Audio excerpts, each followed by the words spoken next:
What's going on, everybody? It's Alex here from Aleks Physio. Today we're going to be going over how to perform a squat jump. So a squat jump is a very important part of anybody's exercise program, especially the plyometric component of the program, as well as for athletes and just anybody looking to try to develop a little bit more power and a little bit more strength and force and speed into their program, as well as just helping to improve their lifts and just their overall performance, and from a healthy perspective, and just from an overall joint health and body health perspective. It's very important to incorporate some sort of jumps in your day-to-day routine.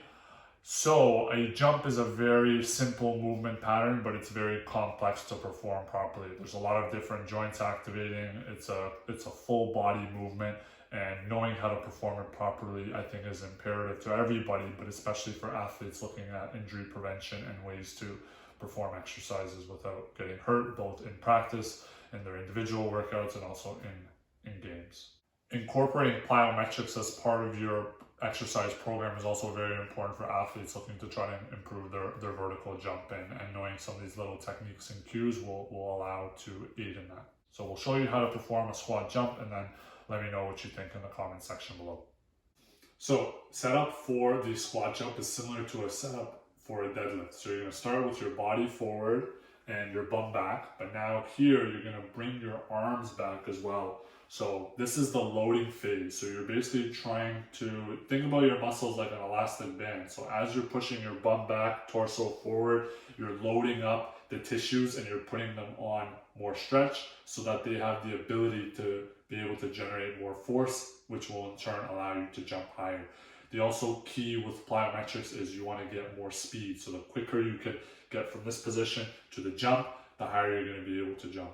So bum back, body forward, arms back behind you. You're trying to minimize the amount of time that you're spent in this position.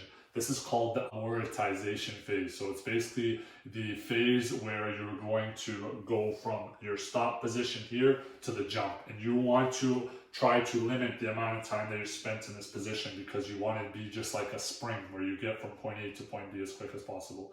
So I'm going to show you how to perform a few repetitions, and I want you to just pay attention to how I'm doing this jump.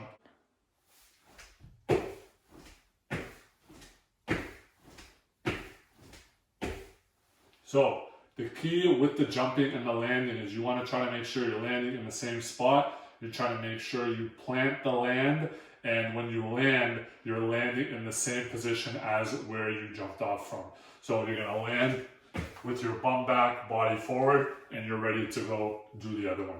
This is just a basic jump. There are much more complicated jumps as you get more confident in doing something like this, especially single leg jumps, because a lot of movements and a lot of exercise that we do are on one leg. So definitely building towards the single leg jumps after mastering the double leg jumps is going to be very important. So let me know what you think. Leave a comment in the comment section below. Thanks for watching, and stay tuned for the next video. Thanks, guys.